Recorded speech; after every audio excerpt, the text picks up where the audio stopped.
ভাই আমার 1 plate chowmein দেন। ঠিক আছে হাফিজুল, ভাইয়ের সাথে আমি নামাজ পড়ে আসি। ঠিক আছে ভাই। কিরে হাফিজুল, বেচা কিনি কদ্দুর? দূর মে জুম্মা দিন কোন কাস্টমার আসে? কিরে হাফিজুল, তোর দিন দিন ব্যাপার খারাপ হইতাছে, যা অন্য কাজ কর।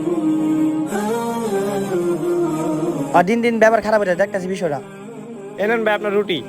ভাই হাফিজুল, এই রুটিগুলা রাখ। ঠিক আছে ভাই।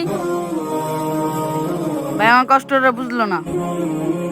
কিরে দোকান খুলছিস কোন সময়? হবাই খুলছি ভাই। আচ্ছা ঠিক আছে, ঠিক মতো কাজ কর। শুনেন ভাই, জি বল।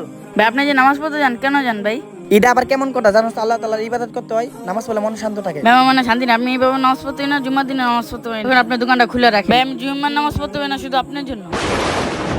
ভাই আপনার জন্য যেমন নামাজ পড়ো ঠিক আমার জন্য নামাজ পড়ো। আপনি যদি নামাজ না পড়তে দেন তাহলে আপনার দোকানে আমি চাকরি করবো না। সরি হাফিজুল, আমি বুঝতে পারি না তো নামাজে আমার বাধা ঠিক হয় নাই। আজকে থেকে তুই জুম্মা নামাজে পড়বি, বাকি নামাজে পড়া ট্রাই করবি। ঠিক আছে ভাই।